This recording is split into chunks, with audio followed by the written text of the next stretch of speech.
Chers amis africains, bonjour, nous tenons à vous dire un grand bonjour et bonsoir.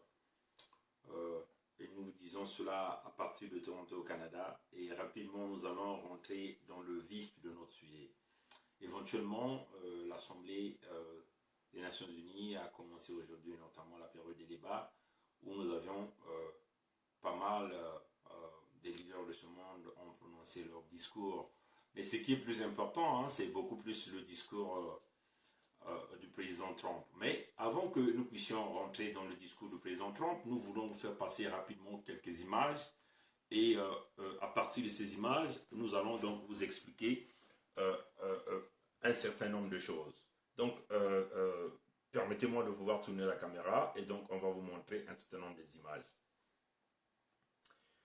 Bien, chers compatriotes, démocrates africains, comme vous venez de le voir, ceci représente un peu la salle où se tient la réunion, l'Assemblée, la 72e Assemblée des Nations Unies. Comme vous le voyez, comment la salle est repartie, et les bancs que vous aviez quasiment à ce niveau représentent là où vous avez les agents de presse, vous voyez, et aussi un certain nombre de commissions, par exemple commission santé, ainsi de suite, vous voyez. Donc, et éventuellement, les grands leaders, généralement, s'asseyent quasiment vers le devant des sièges, comme vous le voyez, selon la répartition de la classe, la répartition des sièges dans cette salle.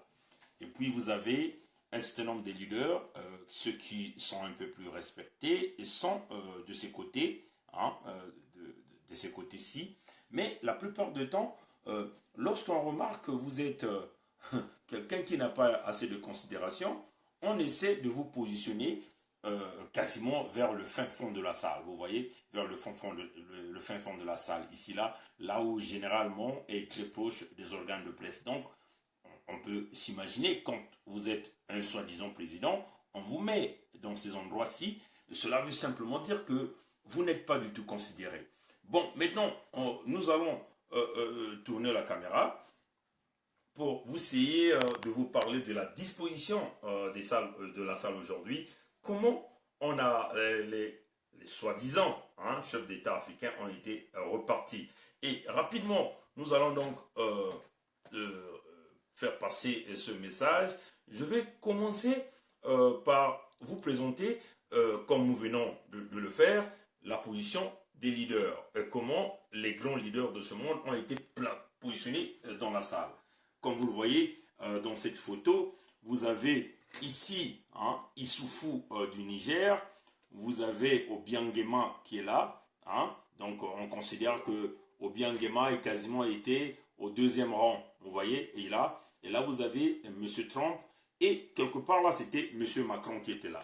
Maintenant, chers amis, nous allons rapidement vous faire passer un certain nombre de leaders aussi.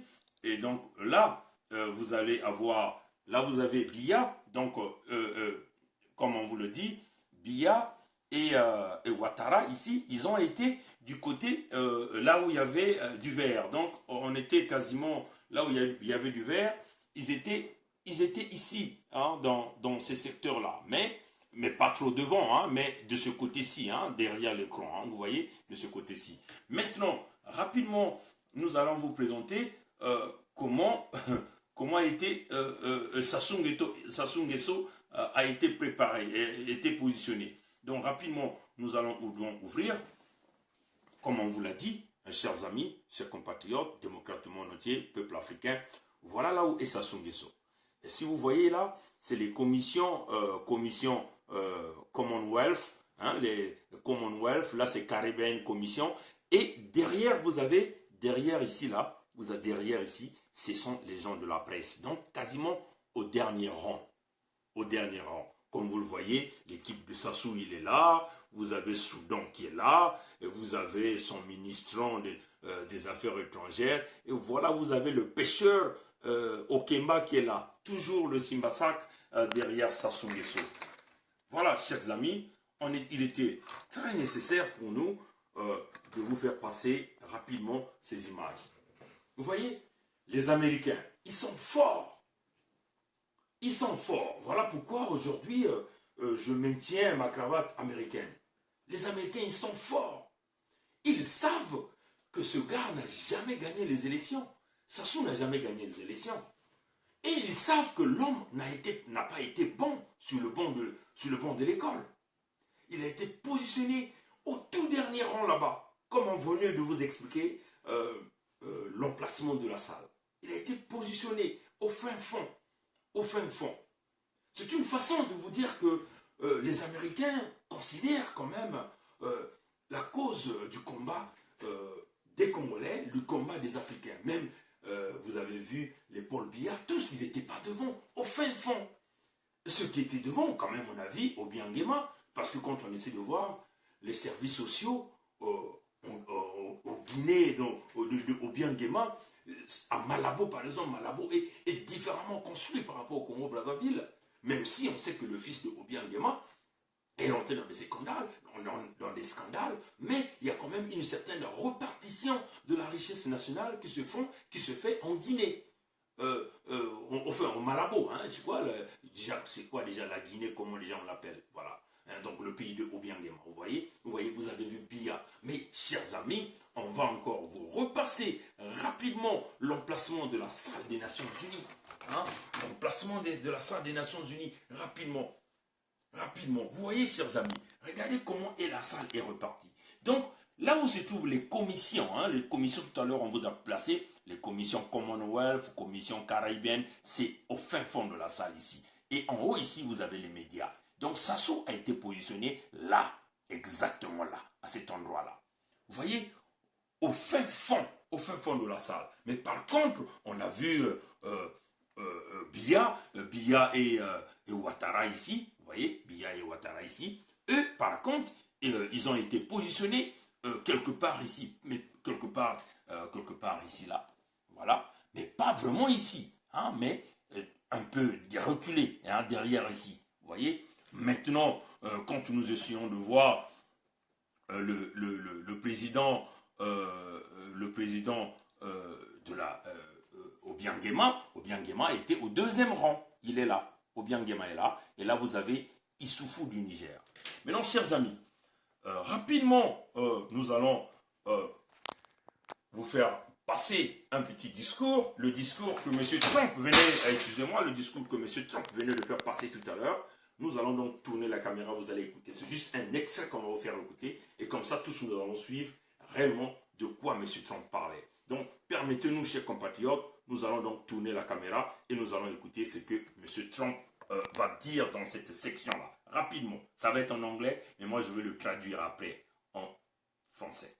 Allez, on est parti. For the standing countries, it reduces domestic pressure to pursue needed political and economic reform, and drains them of the human capital necessary to motivate and implement those reforms. For the receiving countries, the substantial... Bon, voilà. Dans cette section, M. Trump parle éventuellement de l'immigration. Vous voyez, il parle que pour le pays qui perd, le pays dont vous avez des immigrés qui sont en train de quitter ce pays, il y a deux choses. Premièrement, pour leur gouvernement, ça fait du bien à leur gouvernement parce que ces gens-là ont été totalement irresponsables pour s'occuper de leur population. Donc pour ceux qui sont les leaders de ce pays, ils s'en foutent éperdument. Mais par contre, ce qu'ils ne savent pas, c'est que ces pays-là perdent la compétence, perdent de la main-d'œuvre, perdent de la qualité, perdent des experts qui pouvaient contribuer au développement de ce pays. Vous voyez? Et c'est le cas par exemple de notre pays, nous voulons parler ici de l'Afrique d'une manière générale. Vous voyez, tous ces jeunes Africains là qui sont en train de quitter leur pays pour aller chercher la meilleure vie ailleurs. Et certains parmi eux trouvent la mort dans le Méditerranée. Mais c'est vraiment une capitale humaine que nous sommes en train de perdre. C'est des ressources humaines de qualité que l'Afrique est en train de perdre.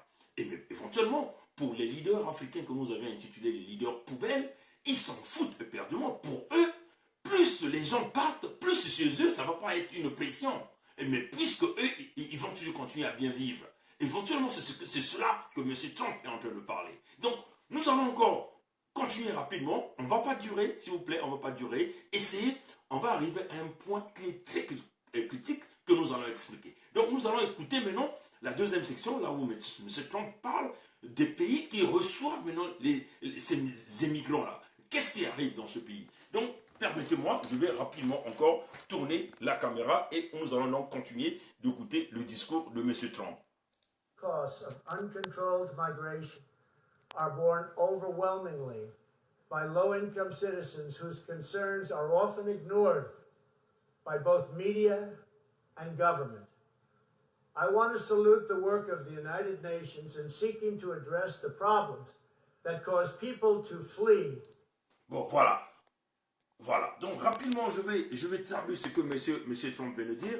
M. Trump vient de dire que pour les pays qui reçoivent les immigrants, hein, l'immigration massive, ça fait un manque à gagner dans leur structure. Il y a des fois où ils ont des difficultés pour s'occuper de leurs citoyens qui ont des faibles revenus, vous voyez. Mais ils le font parce que, en que temps, ils sont obligés d'aider, mais ça fait vraiment un manque à gagner, ça détruit les économies et ça bouleverse les programmes. Voilà pourquoi M. Trump vient de dire il veut vouloir comprendre et il demande aux Nations Unies, ils veulent maintenant que les Nations Unies puissent comprendre et travailler effectivement pour chercher à savoir pourquoi ces gens-là sont en train de quitter leur pays pour aller chercher la vie ailleurs, pour aller chercher la réussite ailleurs. C'est un problème capital que les Nations Unies doivent s'adresser au lieu de jouer aux petits jeux politiques, de pouvoir supporter les dictateurs. Donc nous allons écouter la toute dernière section qui est très capitale, que j'ai pensé qu'il était nécessaire que nous puissions écouter cette section. Voilà, donc un instant, on va encore tourner la caméra et nous allons donc continuer à suivre les sections du discours de M. Trump. From their homes. The United Nations and African Union led peacekeeping missions to have invaluable contributions in stabilizing conflicts in Africa. Bon, voilà, chers amis et chers compatriotes, cette section, elle est très capitale. M. Trump dit ceci. Les Nations Unies et l'Union africaine, ils ont laissé leur mission de s'occuper de la paix, de s'occuper de la tranquillité. Ils ont préféré, ces pays africains, s'auto-détruire par le maintien des dictatures. Donc lui, il veut maintenant pousser les Nations Unies à réellement résoudre les vrais problèmes de l'Afrique. Nous avons vu plusieurs cas. Les Nations Unies fourmentées par des jeux politiques avec un certain nombre de leaders africains, et ces gens-là se permettent d'envoyer ce qu'ils appellent, entre guillemets, des observateurs des élections dans plusieurs États. Et là, dans la plupart des cas, nous voyons ces observateurs envoyés par l'Union africaine arrivent toujours à approuver les résultats. Alors que les résultats et les procès-verbaux généralement démontrent que ce ne sont pas des bons résultats. Vous voyez, le cas le plus frappant, c'est celui que nous avons vu au Kenya. Et pourtant, l'Union africaine avait envoyé ses observateurs là-bas. Et qu'est-ce que les observateurs de l'Union africaine ont dit? Oui, les élections se sont bien déroulées dans de bonnes conditions. Alors c'était faux. Les Nations Unies aussi avaient envoyé leurs observateurs. L'Union européenne, tout ce monde-là fait partie des Nations Unies. Parce que la plupart des résolutions qui sont votées au niveau de l'Union européenne, ce sont les mêmes résolutions qui viennent donc avoir, avoir plus d'amélioration au niveau des Nations Unies. Ce sont les mêmes résolutions qui sont approuvées au niveau des Nations Unies. Vous voyez, quand les leaders européens maintiennent les dictateurs en Afrique, et éventuellement au niveau des Nations Unies, ils approuvent cela. Dans la plupart des cas, ceux qui sont choisis comme des observateurs pour aller assister aux élections en Afrique sont généralement choisis par les leaders de l'Union africaine, mais qui eux-mêmes aussi ont été choisis par les leaders au niveau de l'Union européenne, ce qui veut simplement dire que ceux-là aussi font partie des Nations Unies. Vous voyez, c'est cela que M. Trump est furieux dans son discours. Il veut comprendre, il est en train de leur dire la vérité. Donc nous allons continuer rapidement sur ce que M. Trump venait de dire. Donc permettez-nous, on va encore tourner la caméra et nous allons continuer notre discours. The United States continues to lead the world in humanitarian assistance, including famine prevention and relief in South Sudan, Somalia, and northern Nigeria and Yemen. We have invested in better health and opportunity all over the world through programs like PEPFAR, which funds AIDS relief. Bon, voilà. Donc, nous allons tourner, et là, nous sommes en train de regarder. Vous voyez, c'est ce que M. Trump explique. Il dit, à la place que ces pays-là pouvaient s'occuper de leurs citoyens, hein, que ce pays-là pouvait concentrer beaucoup plus d'énergie auprès de leurs citoyens, non, ils préfèrent s'occuper d'eux-mêmes, hein, vous voyez, et ce sont les autres qui viennent s'occuper. Donc, vous voyez un peu, ils essaient d'expliquer toutes les aides humanitaires que les Américains arrivent à faire. Nous avons vu le cas le plus frappant, c'est celui que nous avons vu l'ambassadeur américain. Mais c'est d'ailleurs même ça qui fait que je porte la cravate américaine ces derniers jours. Parce que on doit forcément respecter, hein, les nations qui reconnaissent que les populations souffrent. Vous voyez, des gens qui n'ont pas peur de prononcer, de dire la vérité. Éventuellement, nous appuyons énormément le discours de M. Trump, parce que M. Trump, il dit la vérité. Et quand il dit la vérité, il vous dit la vérité en face. C'est cela un leader doit être, vous voyez. Donc, l'ambassadeur américain, on l'a vu, il est parti dans la Bouenza, dans le département de la Bouenza, pour aller assister à nos frères de poule, à nos frères, à nos compatriotes qui ont été chassés par celui qui est censé être le chef de l'État, soi-disant chef de l'État, celui qui est censé les protéger. Mais c'est lui qui met la répression, qui chasse. Vous voyez, l'ambassadeur américain est parti, il a vu de ses propres yeux la souffrance des petits-enfants. Vous voyez comment, dans quelle mesure, il est en train de tendre la main à ses enfants. Et c'est cela. La pression américaine commence à faire que l'ONU veut maintenant commencer à vouloir venir regarder. Mais nous pensons que, par rapport au discours de M. Trump aujourd'hui, réellement les Nations Unies vont envoyer les vrais observateurs, hein, des vrais enquêteurs, pas des pions, pas des reptiliens qui travaillent pour les grandes coopérations, éventuellement ceux qui travaillent en collaboration avec les dictateurs africains et leurs maîtres quelque part, vous voyez. Et aussi, ce qui est très important, M. Trump encore dit dans son discours, que le rôle d'un leader, c'est d'ailleurs s'occuper de son propre pays, c'est d'ailleurs s'occuper de sa propre population. Mais d'ailleurs, vous voyez le discours de M. Trump, il a bien raison de dire que l'Amérique fasse. Et c'est d'ailleurs tous les leaders qui le disent. Si vous ne garantissez pas la sécurité pour vos propres citoyens, comment voulez-vous aller garantir la sécurité chez les autres? Et nous voyons le cas de Denis Sassou Nguesso. Vous voyez, il a mis le feu dans son propre pays. Il a créé la guerre, il a créé l'apocalypse économique. Il prend tout l'argent qu'il vole dans son propre pays pour aller le cacher ailleurs. Mais ça ne va pas, non? Vous voyez, chers amis, un leader, c'est celui qui doit d'abord s'occuper de son pays. C'est celui qui pense premièrement à ses citoyens. Mais chez nous, ce n'est pas le cas. L'homme qui est là, ce qui importe, c'est faire le mal à ses propres citoyens. Voler ce qui appartient à son pays. Détruire l'éducation, la santé, détruire les écoles, détruire la vie de la jeunesse. Donc vous comprenez que Sassou n'est pas un leader. Il est le dernier de la classe, comme nous venons de le voir ici, dans cette photo. Vous voyez, Sassou est bien le dernier de la salle. Vous voyez, il n'est pas un leader. Il est là, au dernier banc. Il est là. Sassou Nguesso est là, le dernier, au dernier banc.